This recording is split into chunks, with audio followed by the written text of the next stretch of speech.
Buenas noches. Buenas noches, doctor, buenas noches. Buenas noches, José Luis. Muy buenas noches. Sí, estamos en... Buenas noches, licenciado. Hola, Fidel. Estamos en primavera, pero está haciendo frío en esta noche. El problema es el viento. Mucho frío. Mucho frío, sí. Tiene que haber, claro, una cordillera muy cerca, ¿no? Ese viento, ese frío llega. Y bueno, ¿qué tal? ¿Qué novedades tienen? ¿Tienen o no hay ninguna novedad? Que nada cambia bajo el sol, todo sigue igual. ¿Qué opinan ustedes? El derecho, la ciencia del derecho, el conjunto de normas de cumplimiento obligatorio, bueno, pero eso es como ciencia, pero el derecho es justicia. Sí, el derecho es el concepto más próximo a justicia. Por eso yo digo, han estudiado 5 años de justicia y ¿por qué son injustos? ¿No? Hay ese problema. Abogados que no son justos después de haber estudiado 5 años y otros, ya ahora es normal tener una maestría, 2 añitos más de estudio, pero no sé, y sobre todo hay corruptos. Saben, ¿no? Que una señora le habló a un juez para que liberen a su hijo y el juez le pidió $3,000 y la señora le dijo que solamente había conseguido $2,000, por tanto eso nomás tenía y el juez le aceptó, ¿no? Entonces eso grabaron. ¿Cómo grabaron? ¿No? En los lentes de la señora estaba eh, una grabación de audio, un grabador de audio minúsculo, pero no se notaba. Así le grabó. Entonces, hay esos problemas del derecho. Bueno, hay tantas doctrinas, ¿no?, sobre el derecho, y lo bueno es que encontrar abogados probos, ¿no? Ustedes tienen cerca al doctor René Ordóñez, por ejemplo. Después, un abogado a nivel nacional que se destaca es Juan del Granado, desde mi punto de vista, ¿no? Hay buenos abogados. Hay, por ejemplo, un buen abogado, excelente abogado, es José Antonio Rivera. ¿Le conocen? Es muy famoso. Escribe muchos libros. Entonces, eso es lo que se espera, ¿no?, de derecho del siglo XX, que sean abogados incorruptibles. O sea que no tienen que ser chanchullos. No tienen que ser, cuidado, estoy pensando ser chanchullos. Bueno, ¿qué cosas tenemos para comentar hoy día? ¿O no hay nada que comentar? Qué abusidor es la vida, ¿no? La vida, si lo sabes vivir, es hermosísima. Es linda la vida. Si Depende sabemos, cómo la vivas, licenciado. depende cómo lo Depende de vivas. uno si es una vida aburrida o una vida alegre. Depende de nosotros. Depende de nosotros si tenemos una vida interesante, una vida que nos satisfaga, una vida que nos haga feliz, que estemos sonriendo siempre, o puede pasar también, ¿no? De que a veces la mente se enferma y de por sí tiene pena, ¿no? De por sí tiene depresión, también se enferma el cerebro. Entonces, pero depende de nosotros, lo que dicen, la actitud. Depende, la actitud que tomemos, eso es decisivo en eh, en nuestra vida, en nuestra práctica diaria, ¿no? La actitud. Le preguntaron a un científico, ¿cuál es el gran descubrimiento para la humanidad? Y cualquiera hubiera pensado, no, un celular, o un avión, o un televisor, tantas cosas hermosas que la humanidad ha creado, ¿no? Pero él dijo, para mí el descubrimiento más importante de la humanidad es de que, por ejemplo, el pájaro canta no porque es feliz, sino canta para ser feliz. ¿Con eso qué quiere decir? Que nosotros tenemos que tener la actitud de felicidad para ser feliz. Si tenemos la actitud contraria, nunca seremos felices, ¿no? Si el pájaro canta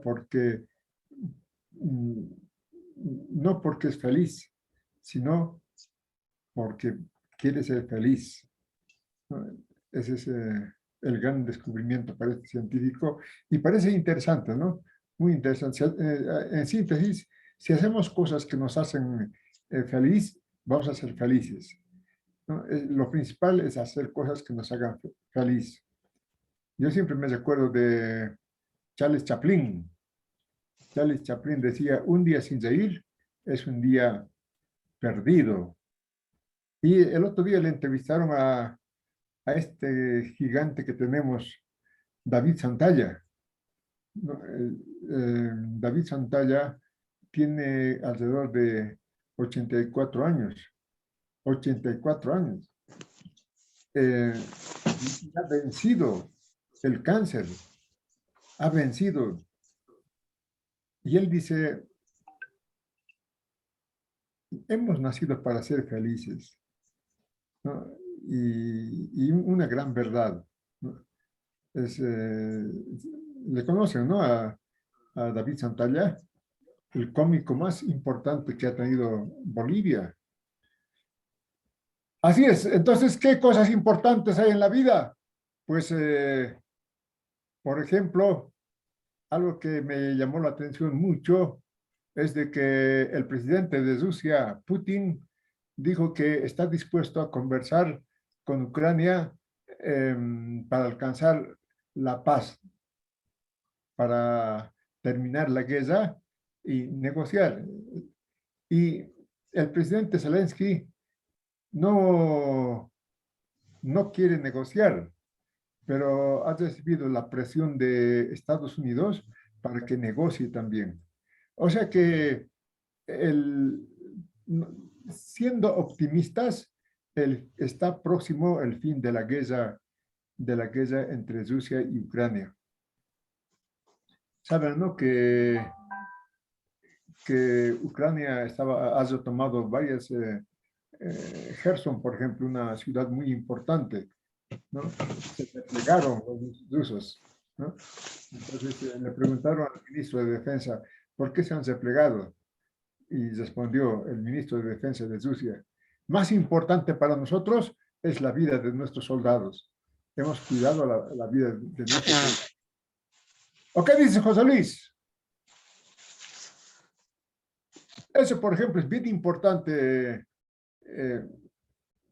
jóvenes, señoritas, estudiantes, ¿ya? Cuidado que me digan, pero yo no soy joven. Al ser estudiantes, mantienen su espíritu de jóvenes. Entonces, es importantísimo la declaración de Putin que empezó la guerra, invadió, pero que él dijo, ahora estamos dispuestos a conversar sobre la paz. Otra noticia importante, lo que pasa con nuestro país, ¿no?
¿Qué pasó, compañeros?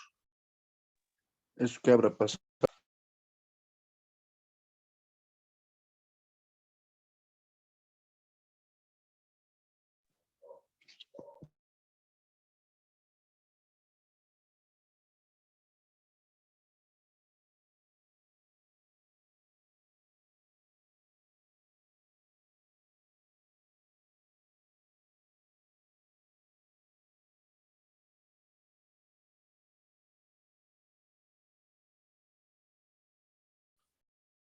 Ahora sí, de por sí se ha cortado el internet. No sé qué problemas habrán, porque el internet anuncia, se va a cortar, dice, pero ahora se cortó sin anunciar. Bueno, decía eso, ¿no? La proximidad de la guerra entre Rusia y Ucrania parece que está cerca. Otro aspecto muy importante es una huelga de 23 días, ¿no? De Santa Cruz. Eh, Podemos decir lo que sea, ¿no? Pero Santa Cruz en este momento es la ciudad más importante de Bolivia y el departamento más importante de Bolivia. Y según las proyecciones, va a tener 20 millones de habitantes Santa Cruz, ¿no? Entonces, es un problema que preocupa. Son nuestros hermanos, ¿no? Nuestros hermanos hasta de sangre, podemos decir, ¿no? Eh, entonces, preocupa, tiene que preocupar a todo boliviano el problema de Santa Cruz. Eh, claro, están saliendo anuncios un poco, bueno, Santa Cruz, si estudian ustedes la historia de Bolivia, van a ver que Santa Cruz siempre ha tenido ese problema en Bolivia. Por ejemplo, en la época del presidente Hilarión Daza, creo que ya les he contado, ¿no? Se levantó en armas Andrés Ibáñez. Andrés Ibáñez es considerado el primer luchador social de América Latina. Andrés Ibáñez, las tierras que estaban, que no producían, las tierras improductivas, eh, lo repartió a los campesinos pobres, ¿no? Estoy hablando de 1879, ¿no? Y en 1879 recién, ¿no? Se estaban organizando los partidos comunistas, el socialismo en Europa, ¿no? Pero Andrés Ibáñez se ha adelantado a todo eso, no solamente con las ideas, sino con la práctica. Entonces, Andrés Ibáñez es uno de los hombres importantísimos en Santa Cruz. Bueno, es un problema que preocupa. Y otro aspecto importante que no pueden dejar de saber es de que se está realizando la Conferencia Mundial sobre el Cambio Climático, ¿no? La Conferencia Mundial sobre el Cambio Climático. ¿Qué estás haciendo, Marco? Marco Flores, ¿qué estás haciendo? Sobre el cambio climático en Egipto, ¿no? Están yendo todos los presidentes. El presidente de Ucrania no fue, pero mandó un video, ¿no? No un video, sino que habló así por Zoom a la conferencia sobre el cambio climático. Según los científicos, si no hacemos nada, la humanidad puede desaparecer, ¿no? Porque es importantísimo luchar contra el cambio climático. Y se puede luchar, es posible luchar. Entonces, esta conferencia que se está realizando en Egipto es de trascendental importancia para el futuro de la humanidad. Hay tantas cosas importantes, ¿no? Muy bien, entonces, a ver, les pregunto, ¿cuándo tienen programado dar examen del cuarto parcial? Estoy viendo yo el calendario. ¿Cuándo tienen programado el examen del cuarto parcial? ¿O todavía no tienen? Estamos en 14 de noviembre. ¿No tienen todavía programa de exámenes del cuarto parcial? Seguro que han entrado y ahora están tomando su... No, doctor, no hay.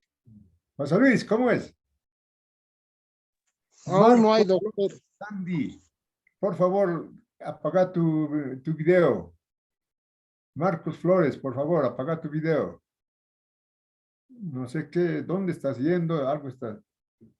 distrae. Marco Antonio Flores Sandy. Ah, es amigo nuestro, ¿no? El Marco Antonio. Creo que trabaja en la alcaldía. Es comunicador social también. Este Marco, tal vez lo tiene encendido, no se da cuenta que está así.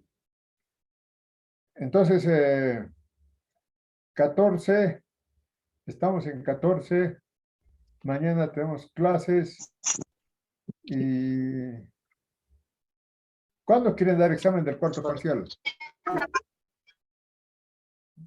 O yo pongo, Miguel, a ver. Dicen,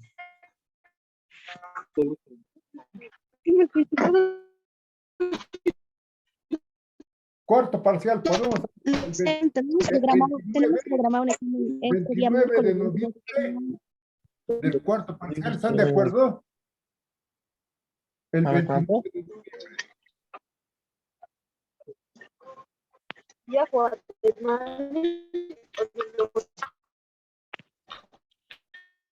Como ya saben, ¿no? En derecho hay el principio de que el que calla otorga.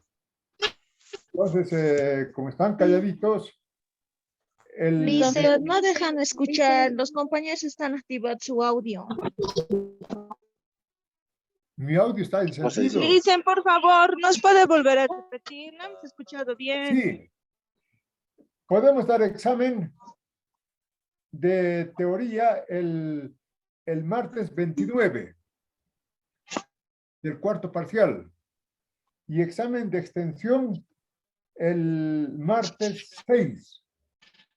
¿De acuerdo? Examen del cuarto parcial en economía política el martes 29 y extensión el martes 6 de diciembre. ¿De acuerdo? Aquí me estoy anotando. Martes 29 de noviembre, examen de teoría. De acuerdo, Y, licenciado. Adelante. De acuerdo, buenas noches, licenciado. Estamos de acuerdo Buenas con el noches. examen. Sí. Entonces, el 29 examen de teoría y el 6 de diciembre examen de extensión.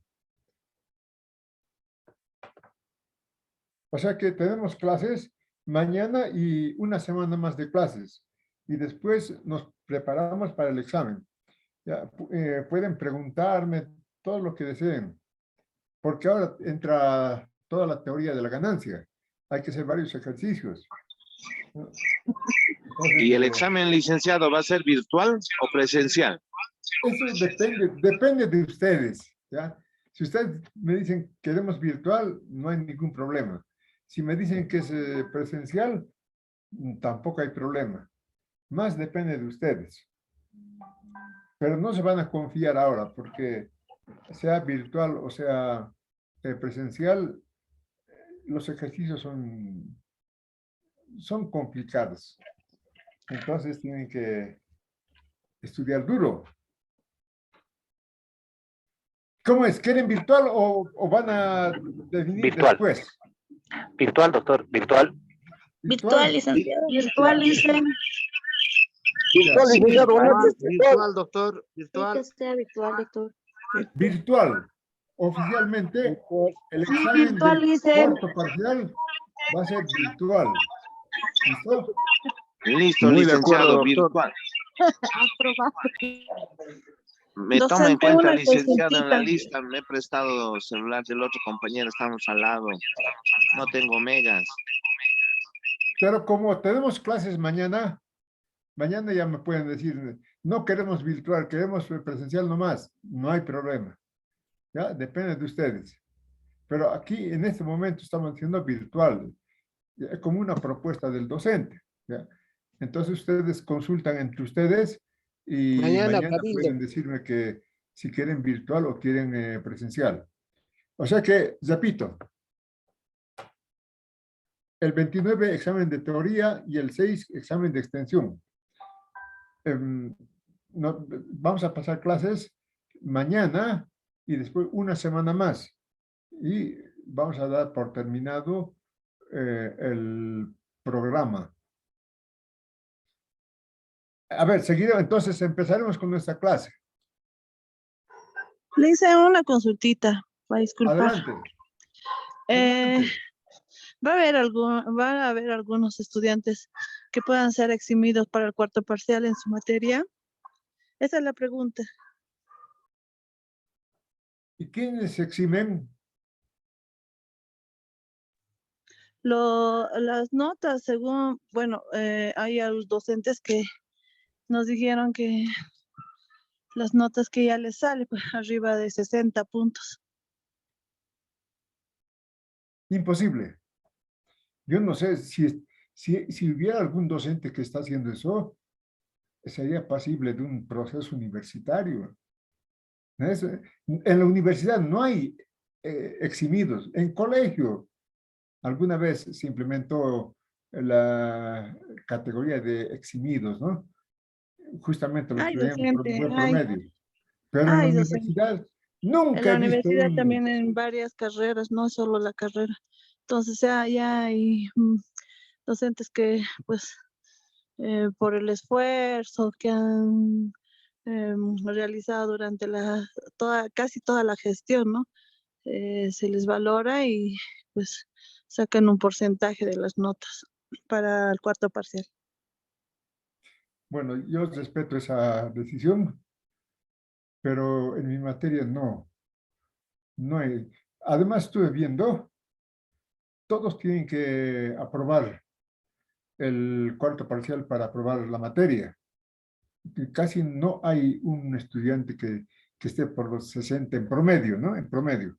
Hay estudiantes que tienen 60 en un parcial, en otro parcial tienen menos, en otro tienen más. Pero así, en promedio, yo no he visto un estudiante que haya tenido ese promedio. Aunque tuviera, igual tiene que dar examen del cuarto parcial. Esta vez solo era una consulta. No se Está bien, preocupe. Pamela, está bien, está bien. Entonces, a ver, empezaremos con la clase.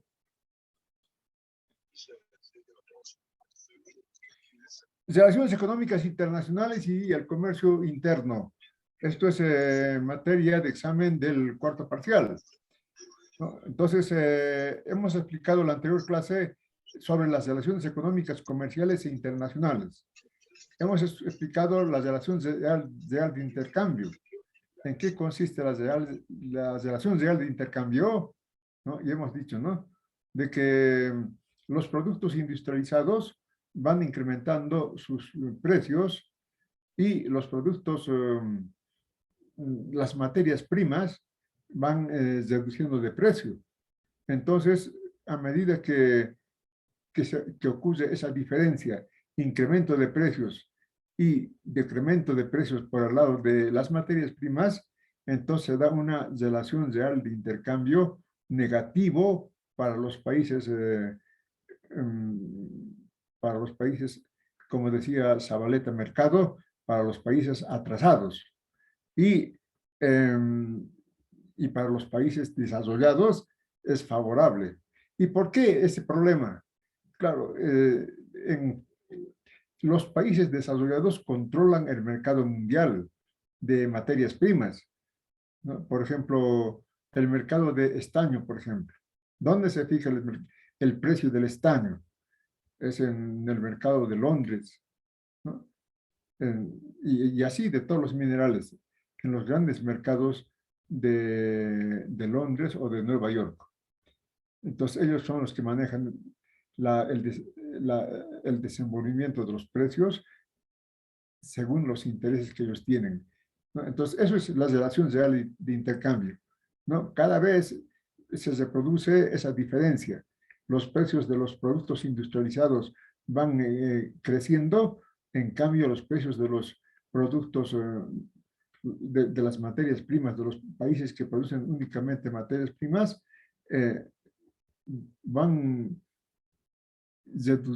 crecen de manera reducida en comparación a los precios internacionales. También crecen, pero no tanto como los precios de los países industrializados. El tipo de cambio. Eso también creo que he explicado ya. El tipo de cambio. ¿Qué es el tipo de cambio? ¿No? Es el precio de la moneda extranjera en términos de la moneda nacional, ¿no? Esto ya hemos explicado. ¿Por qué existe la especialización? Puede ser pregunta de examen, ¿no? ¿Por qué existe especialización? ¿No? Entonces, ustedes responderán porque los países se especializan cuando tienen ventajas comparativas, ¿no?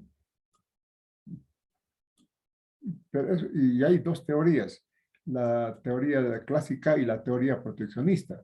La teoría clásica dice, si es verdad, si tienen ventaja comparativa, tienen que especializarse en lo que tienen abundancia de factores y si se especializa, se realiza el comercio internacional favorable para todos los países, ¿no?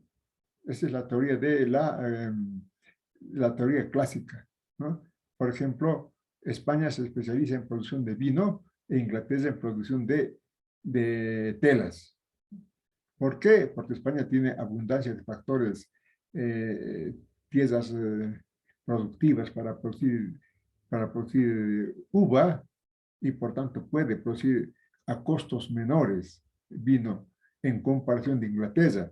Inglaterra no tiene abundancia de factores en la producción de uva. Por tanto, si deciden producir vino, el precio será mayor porque sus costos serán mayores. Pero sí Inglaterra puede especializarse en la producción de telas porque tiene abundancia de factores. Tiene una infraestructura, tiene fábricas mucho más que España, ¿no?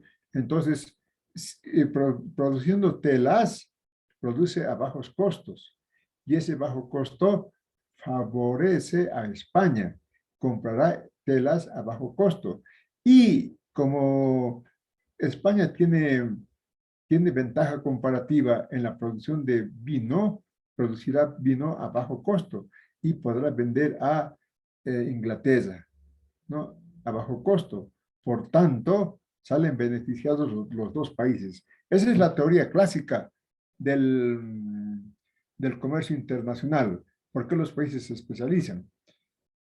Y la teoría proteccionista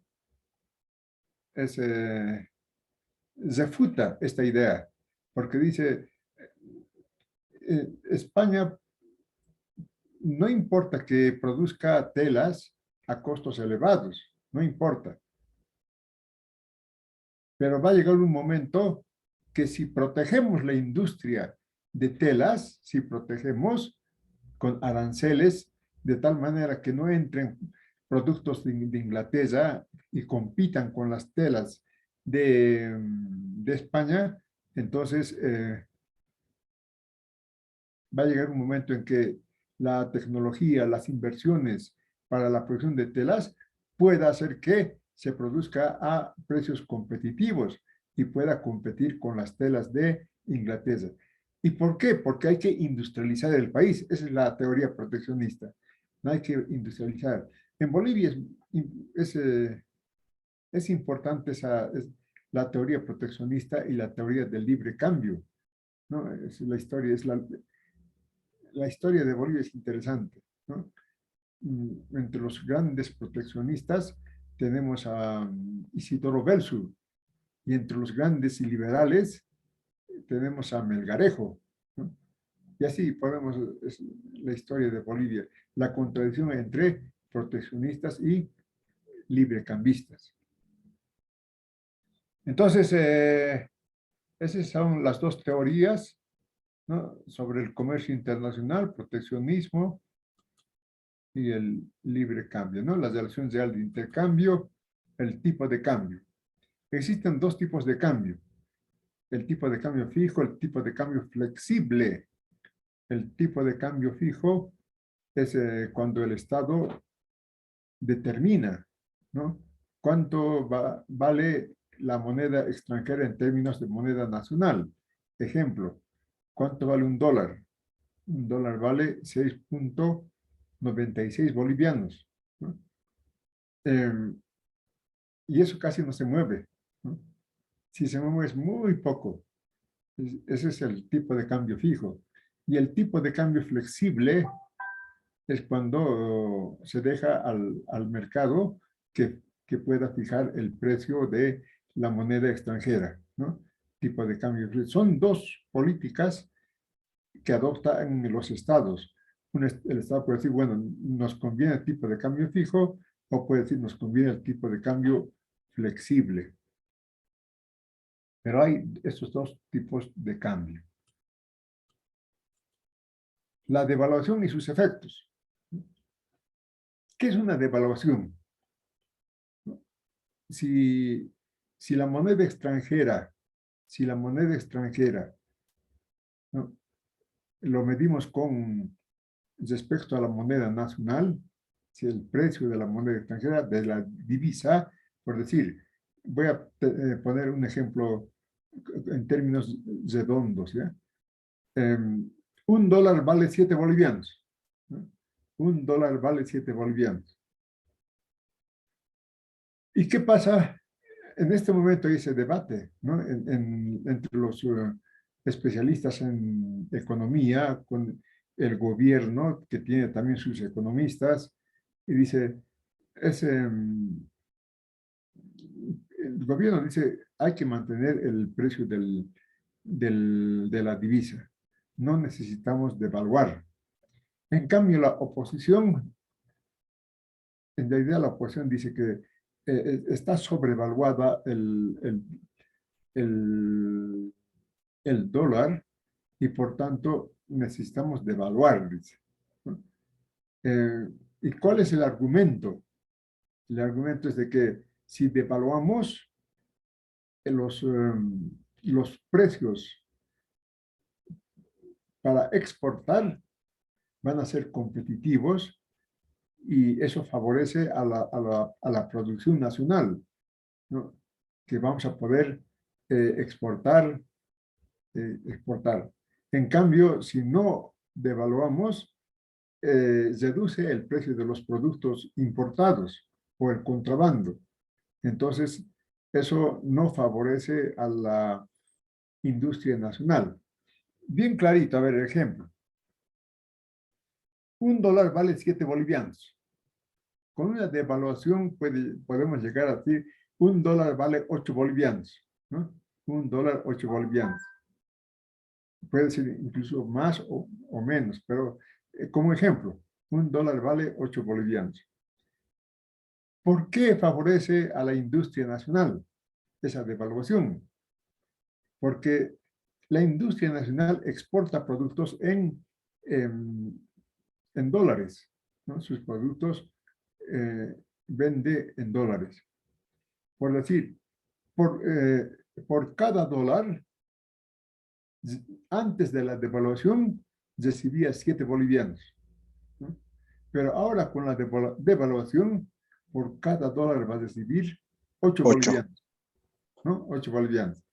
Entonces, eso le va a incentivar para seguir produciendo, ¿no?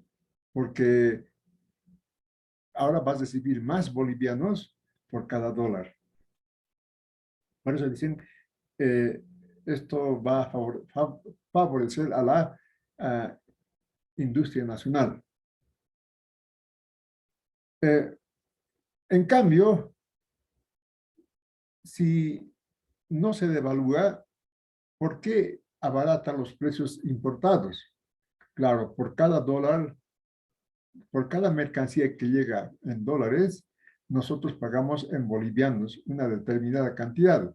Es decir, si vale $1, nosotros pagamos solamente 7. Pero si se devalúa a 8 bolivianos, entonces esa mercancía, si vale $1, nosotros vamos a tener que pagar 8 bolivianos. Se encarece. Entonces ya no nos va a convenir comprar productos del extranjero.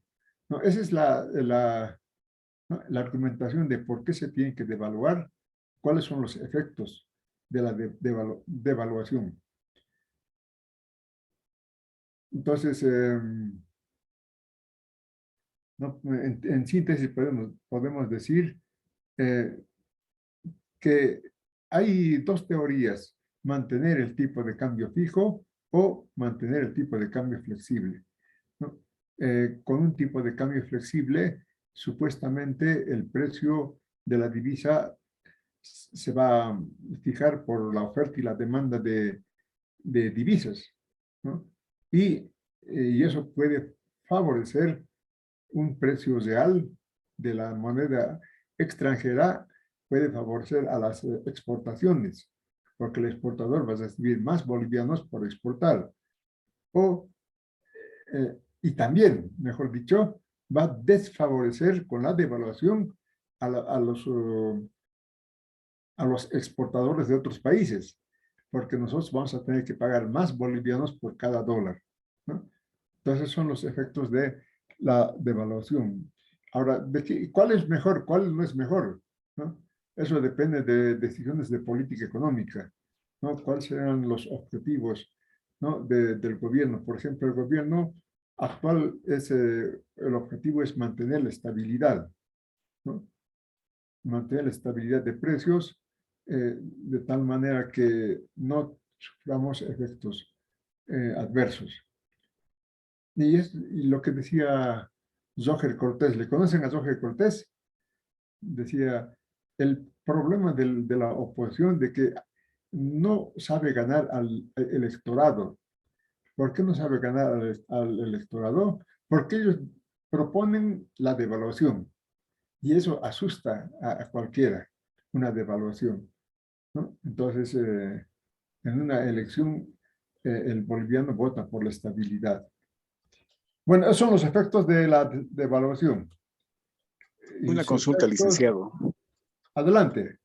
¿Qué pasa con el tema de las familias en el caso, digamos, de que se devaluara? Entiendo que el poder adquisitivo del boliviano ya no tendría esa fortaleza, digamos, ¿no? Hoy en día, si algo vale 10 bolivianos, con la devaluación estaría valiendo 9 bolivianos aproximadamente. ¿verdad? Sí, los precios se encarecen, pues. Una devaluación afecta directamente a los que ganan un sueldo, ¿no? Tienen ingresos por un sueldo. Claro, lo que habíamos visto, ¿no? Cuando hemos estudiado el precio real y el precio nominal, ¿no? El precio real se obtenía en términos de capacidad de compra del salario, ¿no? Entonces, claro, con la devaluación, los productos se van a encarecer, ¿no? Ya hemos visto, ¿no?, que los productos importados van a llegar más caros. Entonces, al ser más caros los productos, el salario ya no tiene esa misma capacidad de compra. El salario real se habrá disminuido. Eso afecta directamente a los asalariados. Por eso es de que Pierde valor, Perdón, pierde valor, doctor, el salario cuando pasa eso, la devaluación, el salario. sí, mira, devaluaciones, Bolivia ha tenido muchas devaluaciones. Por ejemplo, una devaluación muy famosa fue en el primer gobierno de Hernán Siles Suazo, ¿no? Ahí los más desfavorecidos por la devaluación, por el incremento de precios y por claro, el incremento de precios y la reducción de los salarios fueron justamente los asalariados. Entonces, esa es una primera devaluación en esta época, digamos, después de la revolución del 52. Otra devaluación que se ha dado es en el periodo de Banzer. Banzer ha devaluado también la moneda nacional, ¿no? Y otra devaluación, bueno, ya fue demasiado, en la época de la UDP, ya fue devaluación prácticamente ya el sueldo que uno cobraba un día, hoy por ejemplo, en la tarde ya se había reducido porque la inflación era demasiado galopante, ¿no? Entonces, claro, y los asalariados, ¿qué es lo que piden? Incremento de salarios también, ¿no? Que compense esa devaluación. Entonces, ¿por qué, no?, una devaluación afecta directamente a los salarios, ¿no? Es bien clarito, como ha dicho Boris, porque al incrementarse los precios de los productos, entonces el salario real se reduce, ¿no? Y bueno, aunque el salario nominal no se reduzca, sigue siendo la misma cantidad nominalmente, pero en términos reales se ha reducido porque su capacidad de compra ya no es como antes de la devaluación. Con la devaluación hay transferencia de recursos, ¿no? Entonces, generalmente las devaluaciones favorecen mucho a los empresarios, ¿no? ¿Por qué a los empresarios? Porque los empresarios, si se incrementan los precios, ellos también van a incrementar sus precios, ¿no? Entonces van a seguir ganando en términos reales lo de antes, porque habrán incrementado sus precios. Los comerciantes, los industriales. Y eso depende de decisiones de política económica de todas maneras, ¿no? Han habido periodos de devaluación muy importantes. Por ejemplo, también el MNS en su último gobierno devaluó la moneda boliviana, ¿no? Sí, hizo flotar la divisa y los precios en el último gobierno de Víctor Paz Estenssoro. Entonces, eso más que todo, ¿por qué? Para estabilizar la economía, ¿no? Hay que estabilizar la economía porque al tener precios ficticios, porque está sobrevaluada la moneda, entonces no se va a poder tener una estabilidad económica. Entonces, bueno, son teorías que se manejan, y cuál es mejor, cuál es peor, eso depende de decisiones de política económica, los objetivos que tiene el Estado para alcanzar un crecimiento económico, para tener estabilidad. Eso el gobierno determina si va a haber una devaluación o no va a haber una devaluación. De todas maneras, hemos visto cómo una devaluación afecta a las exportaciones y afecta a las importaciones, ¿no? Vía importaciones los precios van a subir y por tanto se va a reducir el ingreso de los asalariados.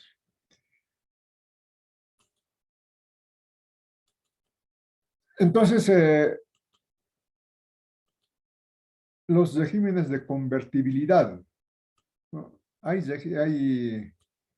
periodos de convertibilidad y periodos en donde son inconvertibles las divisas. ¿Cuándo es convertible? Cuando se puede comprar, ¿no? Se puede comprar divisas sin problema. Queremos, bueno, hacer cualquier actividad y necesitamos dólares o ahorrar dólares, aunque ahora la gente ya no ahorra dólares. Antes sí, todo era dólares, ¿no? Entonces necesitaban divisas. Entonces, si había libertad para comprar y vender divisas, estamos bajo un régimen de convertibilidad.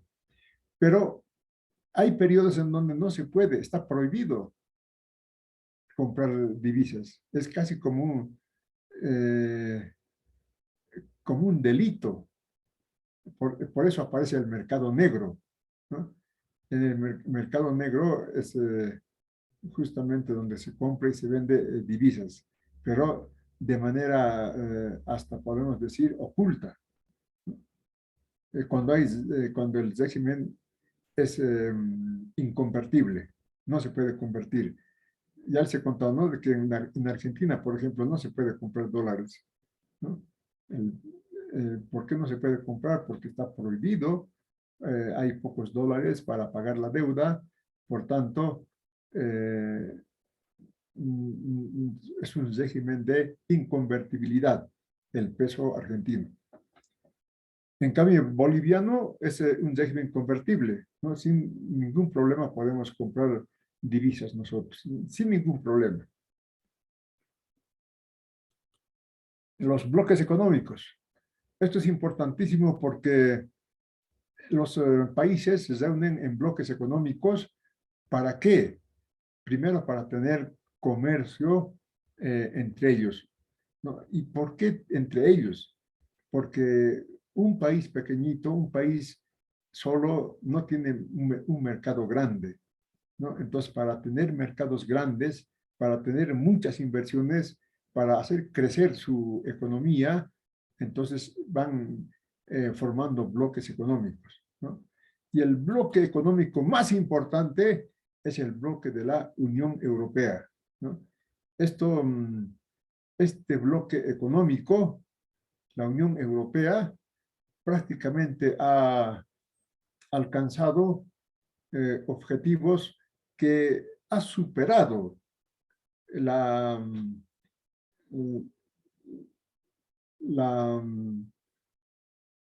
economía, ¿no? Se ha formado justamente para tener facilidad de comercio, para tener facilidad de inversión, para hacer que el trabajo pueda moverse entre países sin problema.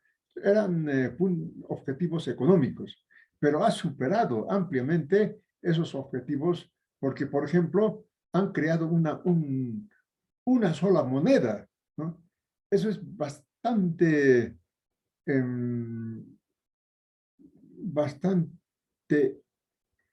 que nos crea un ejemplo a nosotros bastante importante. ¿Por qué? Porque miren ustedes, Europa ha vivido 2 guerras mundiales, ¿no? 2 guerras, entre ellos se han matado, millones de personas han muerto, pero ellos se han dado cuenta, podemos decir, de que es mejor, ¿no?, organizar un solo país. Es decir, el objetivo de la Unión Europea es justamente organizar un solo Estado, ¿no? Y han creado, por ejemplo, el euro, una sola moneda, ¿no?, un solo banco central. No hay bancos como aquí, ¿no? Banco Central Boliviano, Banco Central Argentino, Banco Central Brasil. Nada, allá es un solo banco, ¿no? Entonces ya tienen una sola moneda. Y estaban, miren ustedes, no solamente tienen una moneda, sino tienen una organización política ya. Tienen el Parlamento Europeo. Lo que les faltaba es tener un presidente, un jefe de Estado, ¿no? Pero a eso no han llegado porque ha habido división entre, por ejemplo, Francia y Alemania. Pero el objetivo es eso, llegar hasta tener un solo Estado, ¿no? Y ha avanzado bastante la Unión Europea. Se ha creado para atender problemas económicos, pero la experiencia les ha demostrado que al estar juntos tienen mejor economía y pueden consolidar ese trabajo comunitario conjunto, organizándose como un solo Estado. Pero eso todavía no se ha llegado y parece que no está próximo todavía. ¿Y por qué, doctor, contra Estados Unidos por el dólar? No entiendo eso. Bueno, no fue tanto por el dólar, ¿no? Cuando se crea la Unión Europea, primero se crea la Comunidad Económica Europea, ¿no? La Comunidad Económica Europea se crea para alcanzar objetivos puramente económicos. Vamos a ver después, puramente económicos, ¿no? Pero a medida que ha sido exitosa esta Comunidad Económica Europea, ¿no?, ha ido haciendo crecer esa organización hasta alcanzar una organización política. Por ejemplo, ahora tienen ellos un parlamento, el Parlamento Europeo. Tienen una sola bandera, la bandera de la Unión Europea, ¿no? Pero todavía no han podido consolidar ¿no? El Parlamento Europeo tenía que ya consolidarse en un solo Estado, el Estado Europeo. No se ha llegado a eso. Ahora, bueno, no me estoy alabando, pero yo tenía un catedrático que decía que Europa tiene que crear su propia moneda, ¿no?, para competir con el dólar. ¿Y por qué? ¿Por qué es tan importante tener una moneda, ¿no? ¿Por qué es tan importante? Por ejemplo, ¿por qué Ecuador no tiene moneda? ¿No? Ecuador no tiene una moneda, ¿saben, no? En Ecuador, es dólar ecuatoriano. En Ecuador circula el dólar, ¿no? En Argentina también era Como así. en Panamá. En Panamá es el dólar panameño. El dólar panameño todavía no. Ecuador, pero tiene el dólar norteamericano, ¿no? Entonces, ¿por qué? Porque un país que tiene su propia moneda, ¿no?, pues al tener su propia moneda, dicen los economistas, tiene señoriaje. ¿Qué es eso de señoriaje? ¿No? Si puede crear moneda sin crear inflación, ¿no? Si esto es lo que llaman, creo que los auditores, la economía fiduciaria, ¿no?, la moneda fiduciaria, ¿no? Entonces, un banco central puede crear moneda, ¿no?, de tal manera que esa creación de moneda, miren ustedes, creando moneda puede comprar muchas cosas, ¿no? pero es una creación de moneda, ¿no? Ahora, eso tiene sus reglas. Hay una ecuación que si te sales un poquito de esa ecuación, no pasa nada.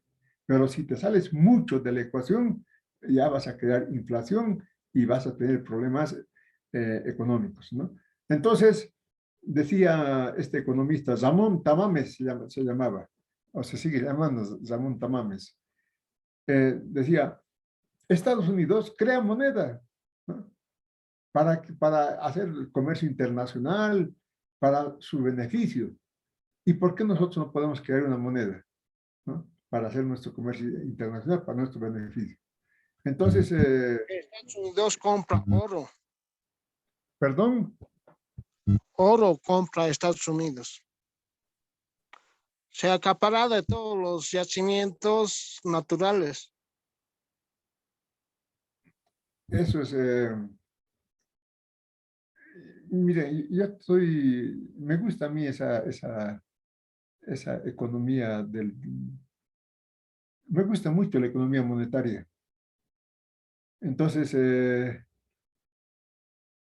este último tiempo, los países como Estados Unidos se han desembarazado del oro que tienen, ¿no?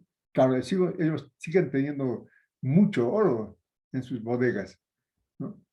Pero ha primado eso que dicen los auditores, la economía fiduciaria, ¿no? ¿Para qué oro? No necesitamos oro. Tranquilamente podemos crear sin problema dinero, ¿no? Pero el dinero, el papel moneda necesita tener un resguardo, una base, ¿no? Y la base es el oro. Pero últimamente se ha demostrado que todos los países desarrollados han ido vendiendo su oro más bien, ¿no? De sus bancos centrales han ido vendiendo su oro y China, Rusia, Brasil han ido comprando oro, ¿no? ¿Cuál es el objetivo? Justamente lo que ha dicho Putin, ¿no? Estados Unidos está desubicado. El mundo ha cambiado totalmente. Todo el poder económico se va a ir a Asia, ¿no? Y Asia va a tener su propia moneda, ¿no? Y por eso han acaparado mucho oro para tener una moneda muy fuerte que tenga su respaldo. Entonces, Una consulta. sí, Boris. ¿Qué pasa con nuestro país, Bolivia, digamos, en este caso? Si bien otros países están deshaciendo de su oro, que es un respaldo de su moneda o del dinero que manejan, resulta que Bolivia está deshaciéndose también del oro que tiene en el Banco Central de Bolivia. Significa que nuestras reservas intrínseco, en este caso en metal, ¿no? En este caso oro, se está ya por tocar y poder quizá venderlo. ¿Y qué reservas tendríamos los bolivianos? Bueno, el Parlamento, bueno, la Asamblea Plurinacional de Bolivia ha creado una ley para que el Banco Central pueda comprar oro. Y saben, ¿no? Eso es interesante. ¿Por qué esa ley y para comprar oro? ¿No? Oro, nuestro oro de los cooperativistas está, según esa ley, puede comprar sin problema. Porque ¿con qué compra el Banco Central? Pues va creando dinero. Pero ¿con qué se va a respaldar? Con el oro que está comprando, ¿no? Claro, en Bolivia las reservas internacionales ha bajado muchísimo, ¿no? Muchísimo ha bajado, pero las reservas internacionales en dólares. En oro, más bien estamos acumulando oro, pero no en la cantidad de las reservas internacionales, ¿no? Hemos llegado a tener 15.000 millones de dólares como reserva internacional. Ahora creo que estamos por los 4.000 millones de reservas internacionales. Pero lo que ha bajado es la divisa, no ha bajado en la cantidad de oro. Más bien, el Estado está queriendo fomentar la compra de oro, ¿no? ¿Por qué? El Banco Central paga con papel moneda, pero ese papel moneda se respalda con el oro que compra. Entonces, eso es lo que está pasando. El mundo está cambiando. Ya les he dicho, no, Putin ha dicho, ya, haremos la paz. Ya, vamos a solucionar nuestros problemas con la negociación, ¿no? Porque ya están viendo que eso es verdad. Uf. ¿Cómo es la información en Internet? Esta mañana yo encendí mi celular y me pusieron una aplicación de cómo se producen autos, ¿no? Desde los años 50, ¿no? En los años 50, quien producía más autos era Estados Unidos, ¿no? Seguido por Alemania, después Japón, ¿no? Y así. Pero ya en los años 60, ¿no? Japón produce más autos en el mundo. China no había China. Habían México, por ejemplo, un productor de autos importante. Creo que está ocupado el tercer o cuarto lugar del mundo. Entonces, pero China es desaparecido. Pero de pronto, en los años 80, 90, China es el primer país del mundo que produce autos. Y saben, ¿no? En los países desarrollados, la locomotora de la industria en el capitalismo es la producción de autos. Entonces, eso es lo que está pasando, ¿no? Se va a ir, se va a cambiar el mundo, va a dejar de ser unipolar, va a dejar de ser bipolar para llegar a ser multipolar. Van a haber muchos polos económicos, ¿no? Entre ellos está Brasil, China, India, está Rusia. Bueno, eso se está librando con la guerra de Ucrania, los nuevos mercados que se van a consolidar. Bueno, seguiremos. ¿De qué hora es? Terminaremos esto. Doctor.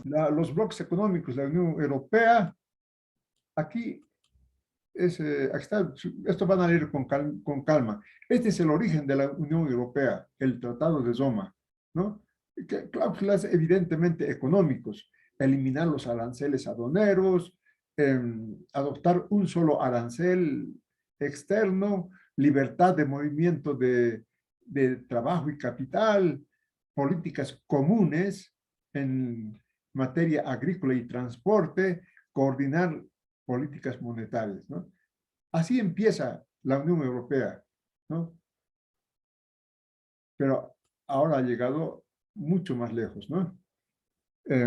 A ver, después vamos a volver a los bloques económicos, ya vamos a un repaso rápido, pero ahora entramos a los organismos internacionales. Ya sabemos, ¿no? ¿Cuáles son los organismos internacionales que prácticamente son como el brazo derecho del capitalismo mundial, ¿no? Es el Fondo Monetario Internacional, ¿no? El Fondo Monetario Internacional, el Banco Mundial, el Banco Internacional de Desarrollo, ¿no? Esos son los grandes organismos internacionales. ¿Cuáles son sus objetivos teóricos, ¿no? La cooperación monetaria, la expansión y el crecimiento equilibrado, el comercio internacional. Bueno, esto, ¿no? Los organismos internacionales, ¿no? La estabilidad económica, la eliminación de restricciones cambiarias y ayudar a los desequilibrios de la balanza de pagos, ¿no? Atenuar esos desequilibrios. ¿Qué quiere decir con esto? de que, ¿por qué, no? Se produce la crisis del 29, que va a dar lugar a la Segunda Guerra Mundial, ¿no? ¿Por qué? Porque los países han acentuado el proteccionismo. Prácticamente, según el punto de vista de estos organismos, prácticamente el comercio internacional se ha reducido al mínimo por esa política proteccionista. Por tanto, eso nos ha causado, ¿no?, estos problemas como la guerra, ¿no? Y entonces se crean estos organismos para ayudar a los países que tienen problemas de divisas, por ejemplo, prestarles dinero para que puedan seguir comercializando productos, comprando productos, ¿no? Entonces, esos son los organismos internacionales. Ahora, volvemos a los grandes bloques, ¿no? El ALBA. ¿Cuál es el ALBA? La Alianza Bolivariana de los Pueblos de nuestra América, ¿no? Fundada el 14 de diciembre del 2004 en La Habana, Cuba. ¿Quiénes son los miembros? Cuba, Venezuela, Nicaragua, Bolivia, ¿no?